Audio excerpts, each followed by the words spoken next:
बोधी बुद्धरूपं सकलं सदा।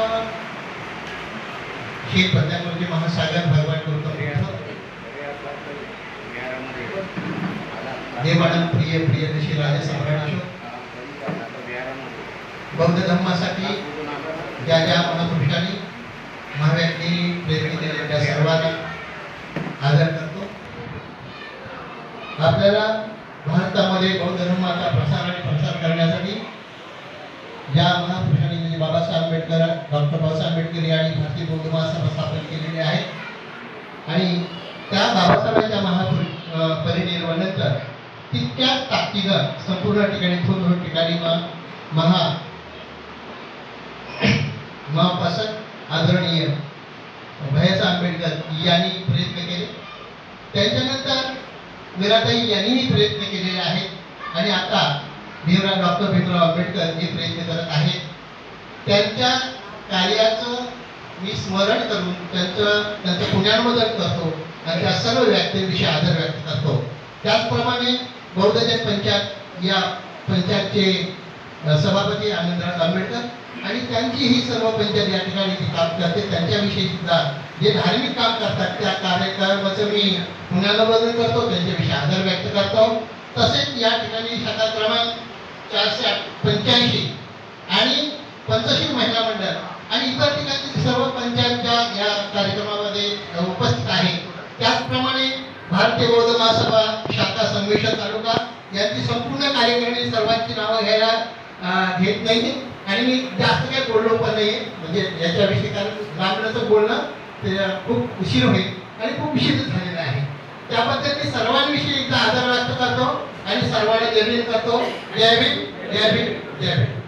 कारण म्हणजे आजचा हा जो उशीर झाला तर उशीर होत असतो पावसाळ्यात, त्याच्यामध्ये इथे स्थानिक लोकांना उशीर वाटणार नाही पण बाहेरच्या लोकांना वाटेल मला कधी जायचं तर तुम्ही सर्व लोक मनाने इथे बसा, मन घरी पाठवू नका, तुम्ही इथे बसा म्हणजे मी जे काही थोडंफार सांगेन ते तुम्हाला ऐकायला येईल आणि तुमची चालली घरात जायचं असेल तर तुम्हाला मी काय सांगितलेलं काही समजणार नाही। मी थोडक्यामध्ये जास्त लांब लावणार नाहीये, कारण काय मला जो विषय आहे विश्व गुरु भगवान गौतम बुद्ध।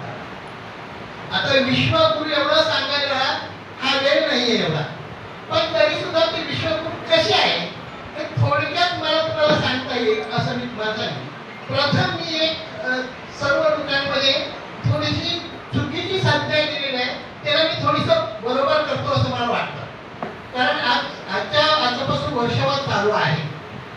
अनेक लोकांनी भंतेविषयी चुकीचा समज पसरवलेला आहे, कारण इथे जास्त प्रचारक आहेत, धर्माचे अभ्यासक आहेत, यांना माहिती व्हावी आणि जर त्यांना मला शंका आली असेल तर त्यांनी माझ्याशी चर्चा केली तरी मला काय वाईट वाटणार नाही। मला जर योग्य वाटलं तर मी उत्तर त्यांना देईन, नाही वाटलं तर मी त्यांचं उत्तर ऐकून घेईन, पण आपल्याकडे चुकीच्या संधीत जाऊ नये यासाठी वर्षवास सुरुवात आता जी मागची पौर्णिमा सुरू झाली त्या पौर्णिमेला वर्षवासची पौर्णिमा म्हणतात। पौर्णिमेच्या नंतर दुसऱ्या दिवसापासून वर्षवास सुरू होतो आहे की नाही। आज तिसरा दिवस वर्षवासला आहे। भगवान बुद्धांनी वर्षवास का केला असं लोकांना सांगितलं जातं तर अनेक भंते लोक शेती तुडवत जात होते, त्यांना विंचू चावत होते, शेताची नासाडी करत होते आणि म्हणून लोक भगवान बुद्धांकडे गेले आणि भगवान बुद्धांनी नियम केला। असं ऐकलं ना तुम्ही, ऐकलंय की नाही? आता हा जो वर्षवास कधी सुरू झाला? या पौर्णिमेच्या दुसऱ्या दिवशी भगवान बुद्धांनी पंचवर्गीय भिक्षूला जे धम्मदान दिलं, म्हणजे मागची काय जी पौर्णिमा घेतली काय म्हणतात धम्मचक्र प्रवर्तन पौर्णिमा म्हणतात। भगवान बुद्धांनी केलेले बाबासाहेबांनी नंतर 56 केलेले आहे, पण पहिलं प्रथम कुणी केलं? भगवान बुद्धांनी केलं। त्यावेळेला त्यांनी त्या पंचवर्गीय भिक्षूला ध्यान केल्यानंतर पाऊस सुरू झाला होता आणि भगवान बुद्ध म्हणाले आता तुम्ही त्याच्यानंतर काय झालं ते 5 होते, त्यानंतर त्यांचा एक अजून एका उपासकाला दीक्षा दिली, त्याचं नाव होतं यश। यशला दीक्षा दिल्यानंतर यशचे 5 मित्र भिक्षू झाले आणि मग त्या 5 लोकांचे आणि 5 मित्र असे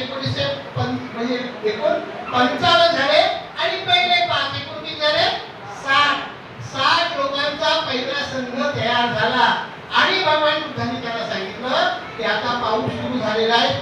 पुढे जायचं नाही. म्हणजे वर्षापासून कधी सुरू झाली? दुसऱ्या दिवसापासून. त्यावेळेस भक्तांना काही नियम केला का बाबा भगवान बुद्धांनी? म्हणजे लोकांनी नंतर भगवान बुद्धांना सांगितलं आणि भगवान बुद्धांनी गेले. भगवान बुद्धांना काय समजत नव्हतं असं आपण म्हणू शकतो, आहे की नाही? तर भगवान बुद्धांनी अगोदरच त्यांना सांगितलं होतं की जाऊ नका. आणि ही जी सांगितली जाते की बनतेला समजत नव्हतं, बनते शेतातून जात होते, शेताने नासाडी करत होती. तुम्ही सर्व गावाकडचे लोक आहेत, आहे की नाही? मी बोलत आज माझं प्रवचन तुमच्या बरोबर असणार बोलून, आहे की नाही? तसं तुम्ही हा केलं एक सांगितलं. आता आपल्याला अनाडी सुद्धा माणूस तो शिकलेला नसता शेतात जाताना शेतात उडून जातो का? शेतात भातावरनं तरी जाईल, नंतर दोन साईडला हात करून जाईल. तो शेत तुडवत नाही. पण जर भंते आहे, ते हुशार आहे, ज्ञानी आहे, ते काय शेत तुडवत गेले. तर हा भंतेवर केलेला एक प्रकारचा आरोप आहे. आणि या गोष्टी जर कोणी तुम्हाला सांगत असेल तर वैचारिकता आपल्याकडे असेल, ती आपण तोडून पाहिजे. आपल्याला जे कोण काही भाषण सांगतात ते कितीपत खाली आहे हे आपली बुद्धी वापरून आपण ठरवलं पाहिजे असं मला वाटतं. म्हणून हे तुम्ही हा भाग काढून टाका, बाकीचं ठरलं पाहिजे. मी जास्त न बोलतो, बाकीचे अनेक बोलणार आहेत. तर भगवान बुद्ध विश्वगुरु आहे. गुरुचं काम काय असतं? गुरु काय करतो? मार्गदर्शन करतो. योग्य रस्त्यावर एखादा आपला माणूस आहे त्याला योग्य रस्त्याची वाट दाखवतो आणि त्या वाटेत चालण्याचं काम असतं. कोणाचं? ते आपण गुरुजांना म्हणतो त्यांचं. भगवान बुद्ध विश्वगुरु कसे आहे या भाषणाचे मी 4 भाग केलेले आहेत. पण आता मला 4 भाग तुम्हाला काय सांगता येणार नाहीये. त्याचा पहिला भाग सांगतो, म्हणजे प्रथम पायरी सांगतो. प्रथम पायरी अशी आहे की आपले सर्व लोक काय करतात?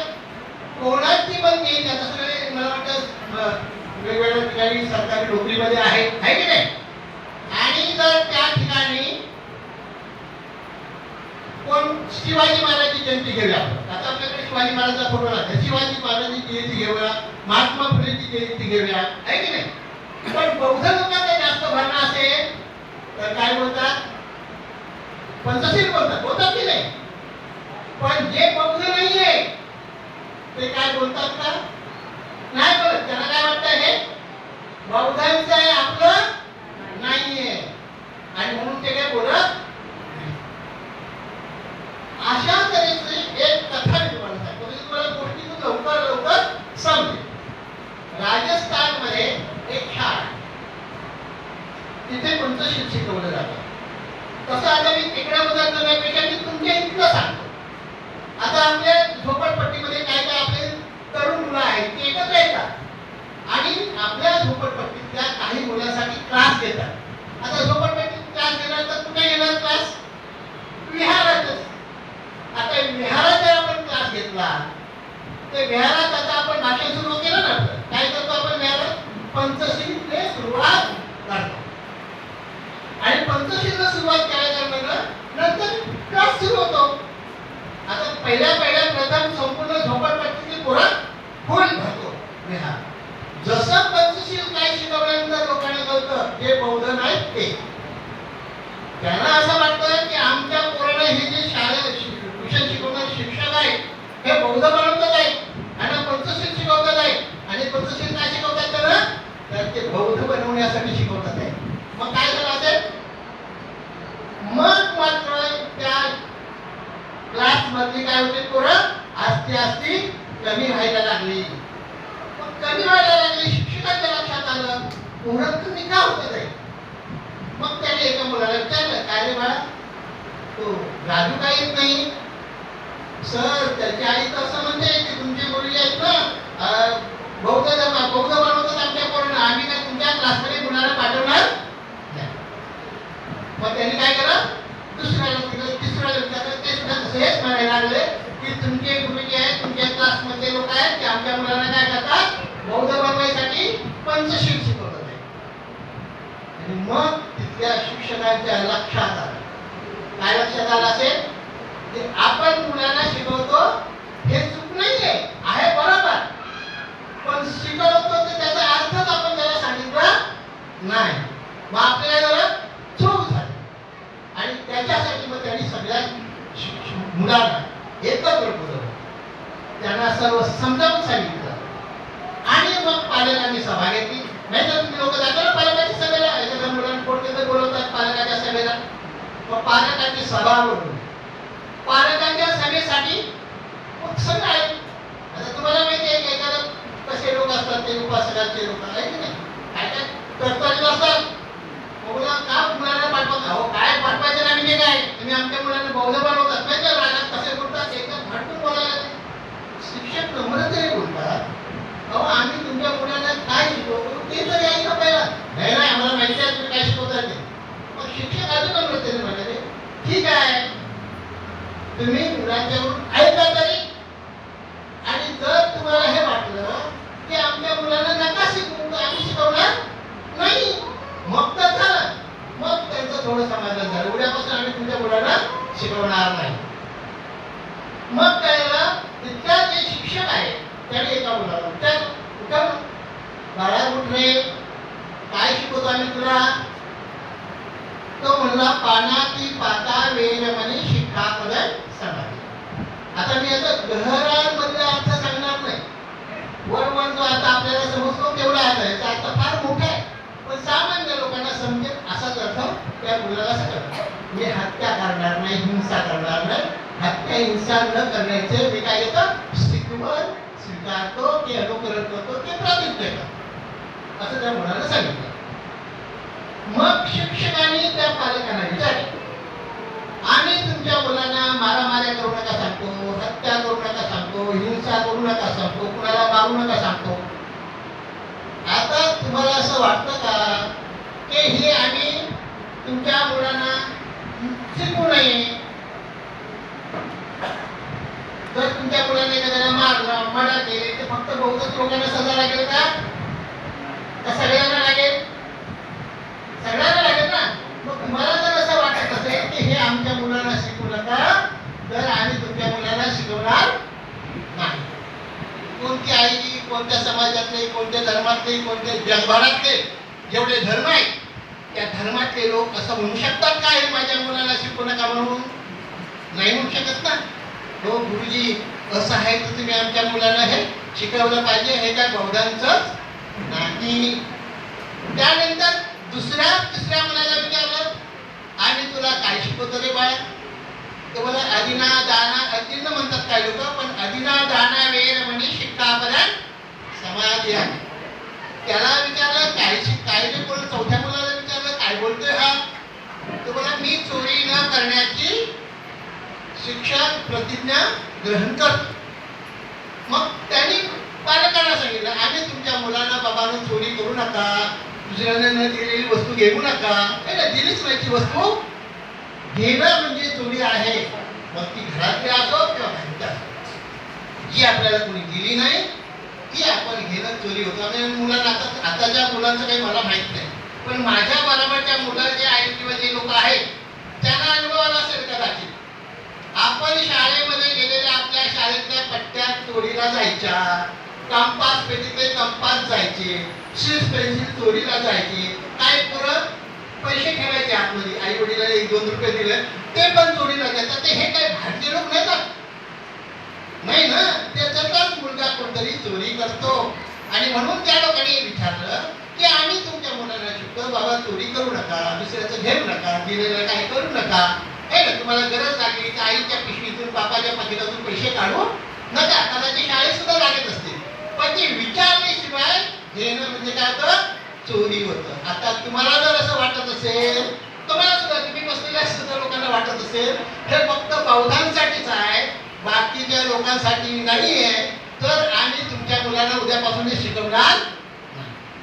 आता तुम्ही मला सांगा, आपली बौद्धच नाही, बौद्ध सोडून द्या, पण बौद्ध नसणारे लोक, कोणतेही लोक असेल, कोणती स्त्री असो, पुरुष असो, किंवा धर्मातले असो, मुस्लिम असो, ख्रिश्चन असो, किंवा पारसी कोणत्याही धर्मातले लोक असो, हे म्हणू शकतात की माझ्या मुलाला शिकू नका म्हणू शकतील का? नाही म्हणू शकत. मग त्याने म्हटलं गुरुजी हे असं आहे तर तुम्ही आमच्या मुलांना शिकवलं पाहिजे, तुम्ही आमच्या मुलांना शिकवा. 5व्या मुलाला विचारलं काय शिकवतो ना मी तुला, काय बोलतो? तो बोला कामे सुमिच्छाचार वेर म्हणे शिक्षापद समाधी आम्ही सर्व मुलाला विचारलं काय बोलला असा, तर बोला काम वासनेच्या दुराचारापासून अलिप्त राहण्याचे मी काय करतो, शिक्षण किंवा प्रतिज्ञा ग्रहण करतो, स्वीकारतो, शिकवण स्वीकारतो, तसं असा अर्थ होतो, मी स्वीकारतो. मग त्यांनी विचारलं याच्यातनं तुम्हाला काही समजलं का? काही लोकांना समजलं असेल, पण काम वासनेच्या दुराचारापासून काही लोकांना समजलेलं नाही असं मला वाटतं.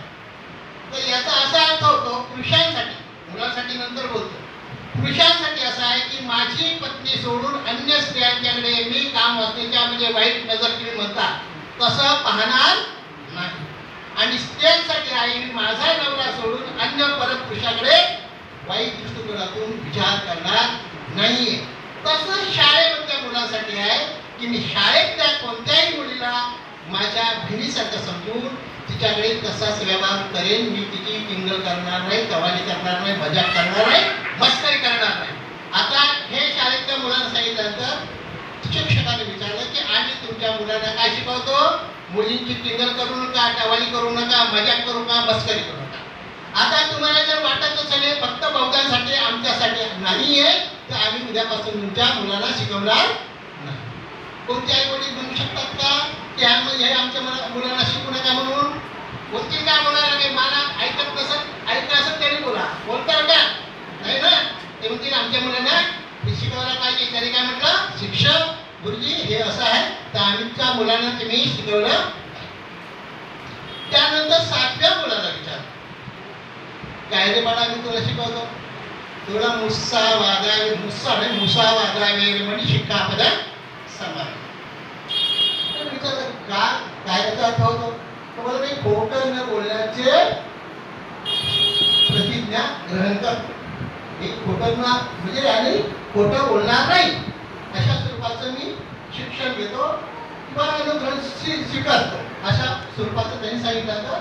आता बघा लहान लहान मुलं जेव्हा शाळेत जात नाही तेव्हा पालकाने विचारलं का आलाच नाही रे, काय बोलता, माझी तब्येत बरी नव्हती, मम्मा म्हणाली जाऊ नको, कुठे गेले गेलाच असेल, झोपून आला असेल का, पण न जाण्याची कारण त्याला अशी सांगतात, काही नाही काहीतरी खोटं सांगतात. मग शिक्षक हुशार असतात, असं आहे पालकांची सही घेऊन ये. मग मुलं पालकांपेक्षा हुशार असतात, तर ती काय करतात, मुलगी असेल तर मैत्रिणीची सही घेते आणि मुलगा असेल तर मित्राची सही घेतो, जे पालकांना लहानपणापासूनच मोठं काम करायला सुरुवात करतात. आणि जेव्हा ते मोठे होतात तेव्हा काय करतात, करोडो रुपये लोकांच्या घरात मिळतात, पगार असतो कमी पण त्यांच्याकडे अब्जावधी रुपये मिळतात. ते कसे मिळतात, मोठं काम करून. पण जेव्हा मोठं काम केलं जातं एक दिवस पकडला जातो आणि जेवढं मिळवलेलं असतं तेवढं संपलं जातं. शिक्षक म्हणतात की आम्ही तुमच्या मुलांना काय शिकवतो, बाबांनो खोटं बोलू नका, खोटं बोलून काही करायचं नाहीये, जे आहे ते आहे स्वीकारलं पाहिजे. तर तुमचं तुम्हाला काही लोक मुलांना 20 रुपये फी सांगितले तर घरी येऊन सांगतात 50 रुपये मागितले आणि 20 रुपये देणार 30 रुपये आपल्यासाठी. आणि 20 तर 50 बोला ना, मला 20 रुपये पाहिजे, 30 रुपये मला काय खायचं आहे मला, पण खराब बोलून मला पण 20 रुपये पाहिजे, 50 रुपये पाहिजे, खायला पाहिजे, जे पाहिजे ते मागून घ्या तुम्ही, पण खोटं बोलून घ्यायचं नाही असं आम्ही तुमच्या मुलांना शिकवतो. आता त्या पालकांना विचारलं असं आम्ही तुम्हाला शिकवल्यानंतर तुम्हाला असं वाटतं का हे बौद्धांसाठी आमच्या मुलांना तुम्ही शिकवू नका, तर आम्ही उद्यापासून तुमच्या मुलांना शिकवणार काय बोलतात पालक, सरी असं आहे तर तुम्ही आमच्या मुलांना शिकवलं नाहीये. नंतर तुमचं 8व्या 9व्या मुलाला विचारलं काय शिकवतो आम्ही तुला, तुला सुना मेरे म्हणजे कमाल खाना मेरे म्हणजे शिक्कापद समान. सुना म्हणजे दारू आहे, मेरे म्हणजे पण दारू आहे, म्हणजे त्याला ताडी माडी आपण म्हणू शकतो का, त्याची पकडी म्हणजे ताडी माडी म्हणजे त्याची असते ती झाडावर उतरलेली असतात. सुना मेरे म्हणजे मादक पदार्थ ज्याच्यापासून नशा येते. सर्वांनी ऐकल्याने स्त्रियांनी पण इकडे लक्षात आलं म्हणजे काय म्हणतो ते, त्याच्यात मादक पदार्थाचा नशा असते. अजून कशामध्ये नशा असते, जेव्हा हे मुलांचं जरी सांगितलं तर ते आपल्या पुरुषांसाठी सुद्धा आहे आणि तुम्हाला स्त्रियांसाठी. ज्याच्यापासून नशा येते अशा कोणत्याही पदार्थाचं मी सेवन करणार नाही. याच्यामध्ये काय काय येतं? दारू, माडी, सिगारेट, काही लोक बोलतात बियर चांगली असते, बियर पण येते हे ना, तंबाखू येतो आहे की नाही, तंबाखूची मशेरी येते. काय तंबाखूची मशेरी सर्वात भयानक वाईट आहे. तिची नशा तर अत्यंत दारूपेक्षा भयानक आहे. ज्या लोक मशिरी लावतात त्यांना माहिती पडेल, मशिरी लावल्याशिवाय भांडी घासता येत नाही, मशिरी लावल्याशिवाय कपडे धुता येत नाही. बरं पाहुण्या गेल्यानंतर आहे काय का जराशी असं म्हणजे त्याला तिथे जाणार. अशा स्वरूपाची ती मादक पदार्थ वाईट आहे. तुम्हाला एक अजून त्याच्यात काय सांगतो की तंबाखूची मशेरी अत्यंत भयानक आहे. जसं तुम्ही आपल्या नवऱ्याला दारू पिऊ नका म्हणून सांगता, तसं तुम्ही सुद्धा या व्यसनापासून मुक्त व्हायला पाहिजे. जे दारू पितात त्यांच्या शरीरात जास्त दारू गेल्यानंतर त्यांचे हातपाय थरथरतात. तसं ज्या जास्त मशिरी लावतात, जास्त मी कधी पण बिलकुल लावूच नाही. आणि काय दुसरं परत दात, काही लोक म्हणतात मला दात साफ करण्यासाठी लावायचे आहे की नाही, बरोबर ना? हा की नाही सगळा? हा, मग दात लावण्याची पद्धत कशी अशी असं नाही करत ना. एक घेणार इकडे टाकतात, दुसरं घेणार इकडे टाकतात, तिसरं घेणार इकडे. ही काय मशीन लावायची काय नाही ना, ही आहे नशा. आणि म्हणून मग भगवान बुद्धांनी सर्व मुलांना सांगितलं, पालकांना सांगितलं, मी तुमच्यासाठी सांगितलं, पालकांना सांगितलं की बाबा तुमच्या मुलांना या नशा पदार्थापासून अलग ठेवा. पान, तंबाखू आणायला पाठवू नका. काय लोक लहान लहान मुलांना गपचूप पाठवतात बियर आणायला, दारू आणायला. मी तर काही लोकांना असं बघितलं की पितात मुलांना सुद्धा देतात. आमच्या वेळी छोटी मुलं दारू पियत नव्हती, पण आता छोटी मुलं बियर पितात, दारू पितात, काय काय खातात, किती किती वाईट करतात. तर हे जे जेव्हा मुलांना सांगितलं त्या पालकांनी काय सांगितलं की आम्ही तुमच्या मुलांना यापासून आणि प्रमाद खाणं या दोन अर्थ होतात. प्रमादाचं ठिकाण पण होतं, पण मी याचा एक वेगळा अर्थ घेतलाय. प्रमाद ठिकाणाचा म्हणजे ज्या ठिकाणी आपण गेल्यानंतर आपल्याला लोक वाईट म्हणतील तिथे सुद्धा जायचं नाही. मग आपल्याला लोक वाईट कसं म्हणतील?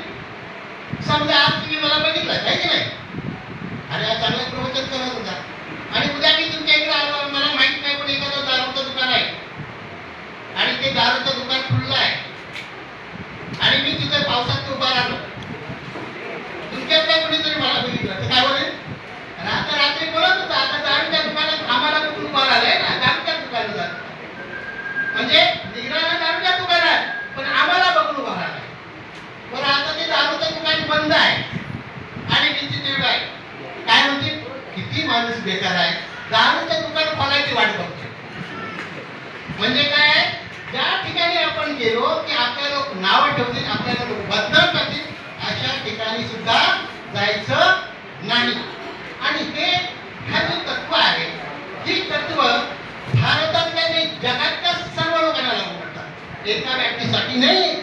आणि हे भगवान बुद्धांचं जगातल्या सर्व लोक आहे का, जगात विश्वभर लोकांना, आपल्यालाच नाही, बौद्धांनाच नाही तर बौद्ध नसणाऱ्या लोकांना सुद्धा हे आचरण करण्याची जास्त गरज आहे. की तत्व आहे भगवान बुद्ध विश्वगुरूताने वेगवेगळ्या जगामध्ये खूप आहे. जर भगवान बुद्ध नसते ते लाईट आधी नसतील, कारण का, कार्य कारण भाव, कोणती गोष्ट कारणाशिवाय घडत नाही. आणि हे सिद्धांत भगवान बुद्धांचं जगातल्या लोकांनी आचरण करण्याचे त्याच्याविषयी मी तुम्हाला फार मोठा आहे. आणि म्हणून या दृष्टिकोनात जेव्हा आपण विचार करतो तेव्हा भगवान बुद्धांचा, आता माझं स्वतःचं एक मत आहे. काय मत आहे की आपण व्यवहारामध्ये नेहमी मराठीत आणि पालीमध्ये गाथा म्हटल्या पाहिजे, तेव्हा आपल्या लोकांना अर्थ त्याचा समजेल. नाहीतर फुल टाईप केलेला असतो असा आणि म्हणतो तो सुना मेरे म्हणजे दारू प्यायचं नाहीये.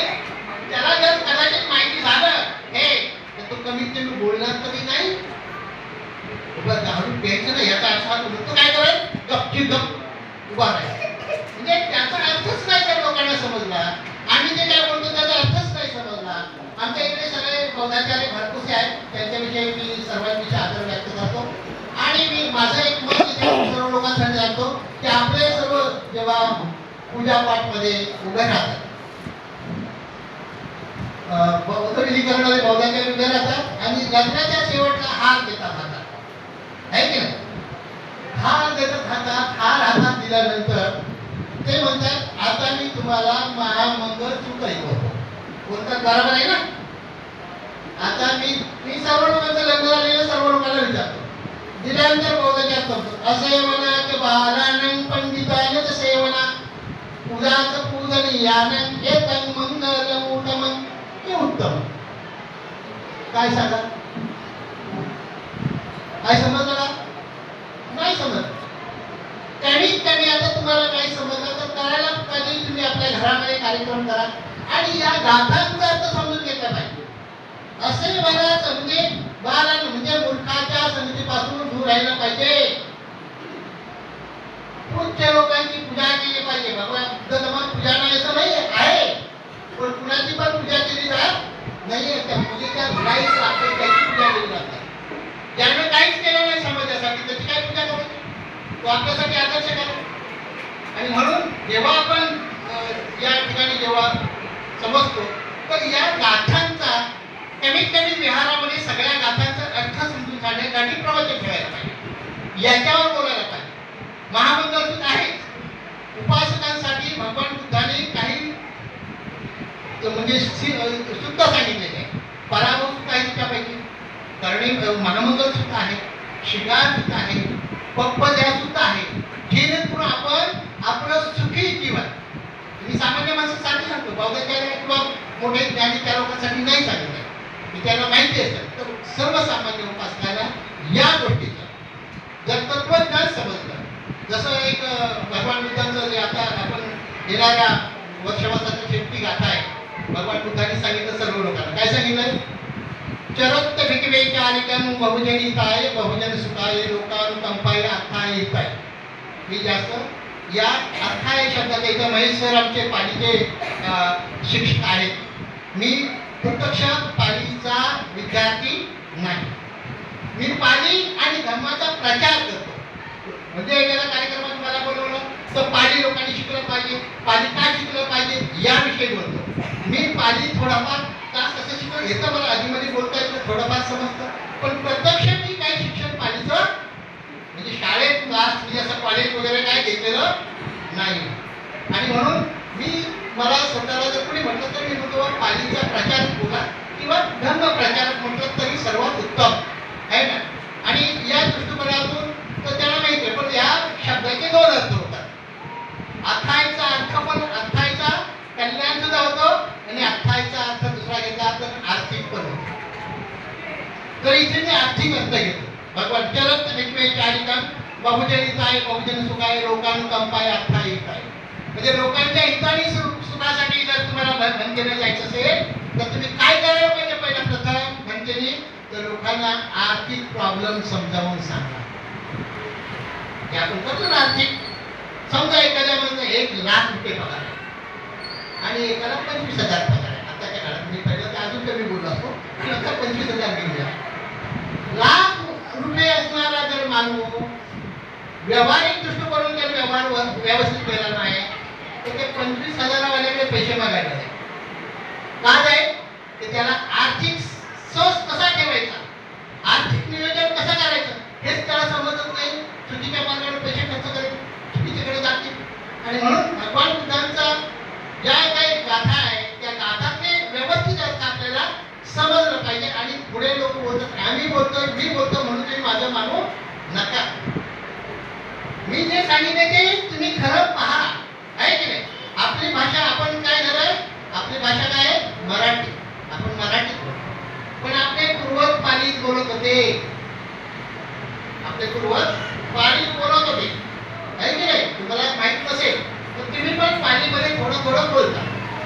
एखादी ज्येष्ठ स्त्री आहे तिला काय म्हणतात? बोला ना, काय बोलतात? काय बोलतात? तिकडून बोला. ज्येष्ठ व्यक्तीला काय बोलतात? आता वयोवृद्ध व्यक्ती असतात तर त्याला काय बोलतात? काय बोलतात? म्हातारी बोलतात, आहे की नाही. आणि वयोवृद्ध माणूस असतात त्याला काय बोलतात? म्हातारा बोलतात. मग तुम्ही पाली नाही बोलत काय? म्हातेरो म्हणता की नाही?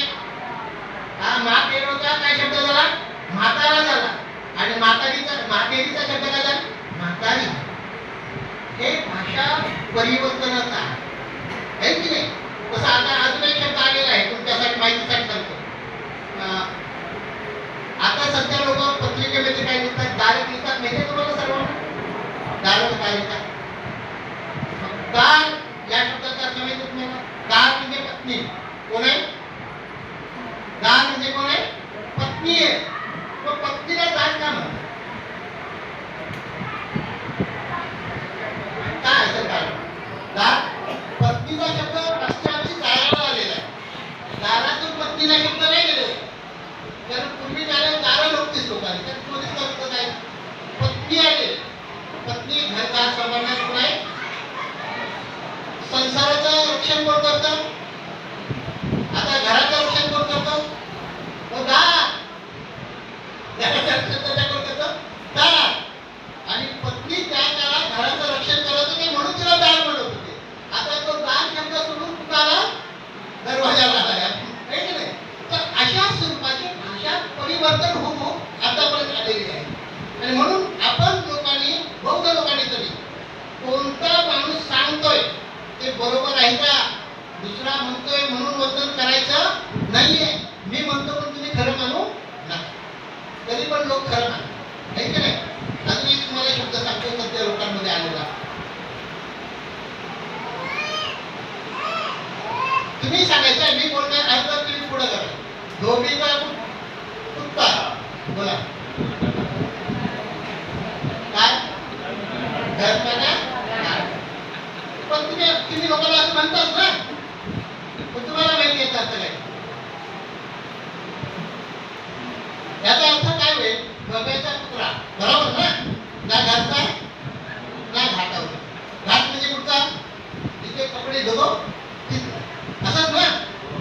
आता धोब्याचा तुम्ही सध्या म्हणायला विचारलं, धोब्याचा कुत्रा असेल आणि कपडे धुवायला धोबी निघाला तर त्याच्याबरोबर गेला, परत घरी येणार नाही, येत की नाही? मग ह्या म्हणीला अर्थच नाही ना. कुठे अर्थ म्हणून लागते? लागते का? म्हणीला अर्थ लागतोय का? नाही. पण प्रत्यक्ष म्हण कशी असेल आहे का आपल्याला माहिती? अशी म्हण आहे की धोबी का कुत्ता. काय आहे? काय म्हण आहे? धोबी का कुत्ता. कुत्ता म्हणजे काय? तुमच्याकडे ढोकाट वापरतात पडत ना, वापरतो ना, त्याला म्हणतात कुत्ता. आणि त्याने कुठ करतो. काय करतो? धोबी कपडे धुतो. आणि कपडे धुतल्यानंतर काय करतो? तो एवढं मोठं वजनदार काय करेल? आणि घरी तो तिथेच घाटाच्या बाजूला ठेवतो. म्हणजे घाटाला पण नाही, आजूबाजूला कुठे झाली तर कुठे चढून नाही म्हणून तो घरी आणत नाही. आणि घाटावर सुद्धा म्हणजे काय? ज्याच्यावर तो पोट भरतोय, ज्याच्यावर त्याचा संसार चालू आहे, ज्याच्यावर तो जगतो, त्याला तो मानत नाही. असा त्याचा अर्थ आहे. बरोबर आहे काय? पण तुम्ही काय बोलताय? कुत्ता म्हणजे शब्द चुकीचा गेलेला आहे. आणि आपण पण एक म्हणायला म्हणून आपण पण म्हणतो त्याच्या पाठीमागं काय ना अशी पद्धत बौद्ध लोकांमध्ये असता कामा नये. कारण जगाचे सर्वश्रेष्ठ गुरु आणि दीप, त्याला प्रकाश म्हणू शकतो आपण, सम्यक प्रकाश त्यांनी आपल्याला दिलेला आहे. असे भगवान बुद्ध आपले गुण आहे, आदर्श आहे. आणि सर्व लोक त्यांना, मोठे लोक सुद्धा म्हणजे तज्ञ लोक जे आहे ते त्यांना काय म्हणतात? गुरु म्हणतात. आणि मग ती म्हणून पहिल्या प्रथम त्या पंचवर्गीय शिक्षाने, कारण काय आता थोडंसं 2 मिनिटं बोलतो पंचवर्गीय शिक्षा जे होते विद्यार्थी, आता त्यांना काय वेगवेगळ्या नावाने आहे, पण ते तुम्हाला सांगण्याची आवश्यक. त्याला एक उदाहरण सांगतो तुम्हाला. 2 मिनिट आहे बोलायला. म्हणजे आता तुमच्याकडे परत कधी आलो नाही माहित नाही, पण तरी पण आमच्या इथे भरपूर सारखे लोक बसलेले आहेत. ते थोडंसं स्पष्टीकरण करतो आमच्या सर्व लोकांसाठी. तुम्हाला कधी कोण प्रश्न विचारेल तर तो प्रश्न असा आहे, मी परवा आपल्या एका कार्यक्रमामध्ये बोललो होतो, पण त्याचं आज स्पष्टीकरण करतो. आज एका ठिकाणी आणि परत कधी भेटलं तर त्याचं सांगितलं. भगवान बुद्धांनी सर्व वाचलेले आहे, ज्याने वाचला असेल ते आपल्या सर्व लोकांना प्रश्न पडला पाहिजे. बरं वाटतं आपल्या एका व्हॉट्सअपवर आमच्या कांबळे गुरुजीने एक प्रश्न झाला, प्रश्न उत्तर ठेवा. तुम्हाला जर प्रश्न विचारायचा असेल तर मी खाते.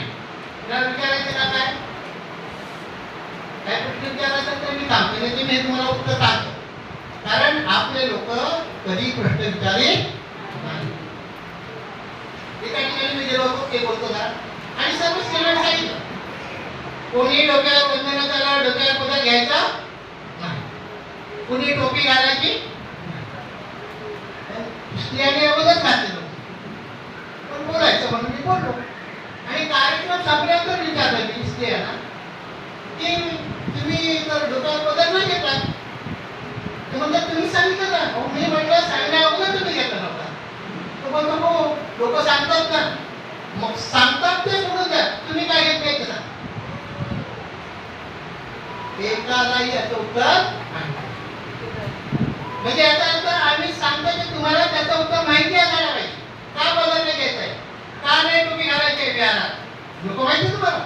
बरं ठीक आहे, मी तुम्हाला काहीतरी सांगितलं तर तुम्हाला मला विचारलं पाहिजे बाबा तू डोक्यावर पदर नको येऊ शकतो, कारण काय सांग, बोललं पाहिजे ना तुम्ही. तुम्ही बौद्ध आहेत ना, बाकीच्या सारखं मान ढोलणार नाही ना, इथं वंदन कर, इथं पाय पड, तिथं पाय पड, असं तर नाही ना करत. आणि बौद्ध माणसाने नेहमी आपल्याला वाटेल शक्यतं निरीक्षण करायला पाहिजे, विचार करायला. का पदर घेत नाही बाबा, तर तुमच्या सगळ्या स्त्रियांना काय केलं होतं, रूढी बंधन धार्मिक ठेवलं होतं. धार्मिक बंधन स्त्रियांनी डोक्यावर पदर दिलं, घुमटाच्या आतमध्ये राहिलं, त्याचा सन्मान नव्हता. कारण एका लग्न लावण्याने त्या बाईला पदर दिला नाही. एक बाई म्हातारी अशी होती, आधी माणसाने भाडत लग्न लावलं, लग्न येतच तिचा पदर नव्हता डोक्यावरती. जी मला सांगायला तिचाच पदर होता. तर म्हटलं ठीक आहे, मावशी म्हटलं तुमचा पदर कुठं आहे. आता काय काय तुम्ही शास्त्र करता काय, बौद्ध लोक शास्त्र करतात काय, तर बौद्ध लोक शास्त्र करतात. पदर घेणं म्हणजे इथल्या रूढी परंपरेला, ज्या पूर्वीच्या रूढी परंपरेत स्त्रियांनी घुमटात बंद आहे. सन्मान याच्यात येत नाही. सन्मान आला असेल तर सन्मान वेगळा तरी पण करता, हा जोडून सुद्धा करता येतो. पदर घ्यायची गरज नाही. पदर घेऊच नाही सांगतो म्हणजे नाहीये माझं स्वतःचं, बाकी त्याचं असेल माहिती. जर तुम्ही उन्हातून जात असाल आणि ऊन लागत असेल तर डोक्यावर पदर घ्यायला हरकत नाही, त्यात तुम्ही घेऊ शकता. पण सावली आहे तिथं पदर घेताय तर डोक्याला काय त्रास आहे, हे कारण आहे स्त्रियांसाठी. आणि ज्या महापुरुषांनी तुम्हाला या बंधनातून मुक्त केलं, दिलं ना सर बाबासाहेबांनी, म्हणजे बाबासाहेबांनी दिलं ना, बापाच्या हिस्सा आणि नवऱ्या पूर्ण हिस्सा मिळतात ना, बापाकडच्या प्रॉपर्टीमध्ये पण नाव आहे की नाही. आणि स्त्रियाला सर्वमुक्त तिथं सन्मान केलेला. बाबासाहेबांनी वाचन कुठे केलंय, विटी मध्ये केलेलं आहे. 1954 मध्ये बाबासाहेबांच्या स्त्रिया आजच्या बाहेर लोक बघत असं घुमट बाबासाहेब म्हणतात भाषण ऐकताना चेहरा बंद करून असं घुमटात राहणं चांगली गोष्ट. आणि म्हणून तुम्ही जेव्हा बाबासाहेब अशा महापुरुषांना, बाबासाहेबांना महापुरुष भगवान बुद्धांना वंदन करताना तणावमुक्त बंधनमुक्त असलं पाहिजे. खुल्या अंतःकरणाने तुम्ही वंदन करण्यासाठी डोक्यावर पदर घ्यायचा नाहीये, त्याला तुम्ही बंधनात नाही, बंधनमुक्त आहे. तसं टोपी घालणं हा सुद्धा एक शिर म्हणजे स्वाभिमानाचं मोठं, अनेक राजा लोकांनी सुद्धा मुकुट घालून सेम आहे, असंच अर्थ आहे. तर अशा वंदन करताना आपले डोकं काय असलं पाहिजे, आपलं डोकं खाली असलं पाहिजे, तणावमुक्त असलं पाहिजे, बंधनमुक्त असलं पाहिजे, त्याच्यावर काहीतरी बोलणं असतं नाही, हा त्याच्या पाठीमागचा उद्देश आहे. आणि जास्त न बोलता मी एवढंच बोलतो, कारण म्हणजे भगवान बुद्ध हे विश्वगुरु कसे आहेत त्यासाठी मला तुम्हाला वेगवेगळे उदाहरणं, जगातली उदाहरणं, म्हणजे जे शोध लागलेले आहे, लाईट शोध लागला असेल, वेगवेगळ्या प्रकारचे शोध लागलेले आहेत, ते सुद्धा बुद्धाच्या तत्वावर कसं आहे. तर मी या वाक्याचे 4 भाग केलेले आहे. त्याच्यात एक भाग मी तुम्हाला आज तो पहिली पाहिजे सांगतो, त्याच्यात एक शेवटी उदाहरण सांगतो की जेवढं पद्धतशीर आहे समजा 5 मिनिट आहे माझ्याकडे. आता काही लोक असं म्हणतात, आणि माझा एक मित्र आहे, BSc झालेला आहे, माझ्याबरोबर काम करायचा. आणि बोलतो तुम्ही सांगता ते बरोबर, पण मी मटण खातो ना, आणि मटण खातो, मच्छी खातो, म्हणून काही मी पालन करत नाही. असे पण काही लोक आहेत. आणि मग मी त्याला म्हटलं अरे बाबा तू विहारात जातो का, तर बोलले जा. आता समजा एक विहार आहे, त्या विहाराचा इथून तेवढं मोठं विहार नाही, पण जेव्हा बनवलं तेव्हा विहार बनवलं तर त्याला 5 पायऱ्या लावलेल्या आहेत. घरात असेल तुमच्या पायऱ्या आहे की नाही, तुम्ही जाता ना कुठेतरी. आता अशा पंचशिलेच्या 5 पायऱ्या लावल्या आहे की नाही. पंचशिला पायऱ्या लावल्या. आता मला सांगा, आता आपण खालून वर चढायचं, कुठल्या पायरीवर पहिला पाय दिला जातो? पहिली म्हणजे कोणती? अहो आता इथून अशी लावली, हे पाण्याची पातळी म्हणजे दारू पिणार नाही, कोणी करणार नाही, कामेश्वरीच्या जागायला म्हणजे काम राहणार नाही, तसं खोटं बोलणार नाही आणि दारू पिणार नाही. खाली पहिला अशा लावलं ना वरती खाली, पहिला वरून लिहिणार आपण, पहिली वरती वरती आहे, पण खाली कोणती आहे? पुरावे म्हणजे प्रमाण खाना वेगळे म्हणे. ज्या लोकांना या पंचशिलेचा समजून घ्यायचा आहे त्यांनी कुठून सुरुवात केली पाहिजे? पंचशिलेचं शेवटचं जे शिले ते पहिला समजायचं. तुम्हाला जर आतमध्ये प्रवेश करायचा आहे तर पंचशिलेचं शेवटच्या पहिली जी पायरी आहे ती पहिली पायरी तर चढा. बाकीचं नंतर काय होतं ते बघा. पण तुम्ही जर पहिल्याच पायरीवर चढत असाल तर बाकीचं काहीच करता येईल. आणि म्हणून तुम्ही या वर्षवासाच्या निमित्तानं तुम्ही या ठिकाणी कार्यक्रम आदरणीय पंचशील इथे बौद्ध पंचायत शाखा क्रमांक 485, त्याचप्रमाणे त्यांची पंचशील मंडळ आणि संलग्न इतर ज्या संस्था आहेत, त्याचप्रमाणे बौद्ध महासभा शाखा संमेश्वर, तालुका संमेश्वर यांची जी कार्यक्रम इथे भरपूर उपस्थित आलेले आहेत. तुम्ही हा कार्यक्रम इथं आले सर्व लोक, तर मी तुम्हा सर्वांना पुन्हा या वर्षवासाच्या शुभेच्छा व्यक्त करतो. तर तुम्ही सर्व सुखी व्हा, सर्व दुःखमुक्त व्हा, सर्व भयमुक्त व्हा, तुम्ही रोगमुक्त व्हा, तुम्हाला सर्वांना सुखाची झोप मिळावी अशी सदिच्छा व्यक्त करतो. तेच थांबतो. अगर कुणाला काही मला विचारायचं असेल तर तुम्ही विचारू शकता. नसेल विचारायचं तुम्हाला वाटत असेल तर तुम्ही कुणाबद्दल मला फोन घ्या आणि मला फोनवर जे प्रश्न विचारला तरी मी तुम्हाला सांगण्याचा प्रयत्न करेन आणि जर मला उत्तर आलं नाही तर मी अभ्यास करेन. जय भीम, जय बुद्ध, जय भारत.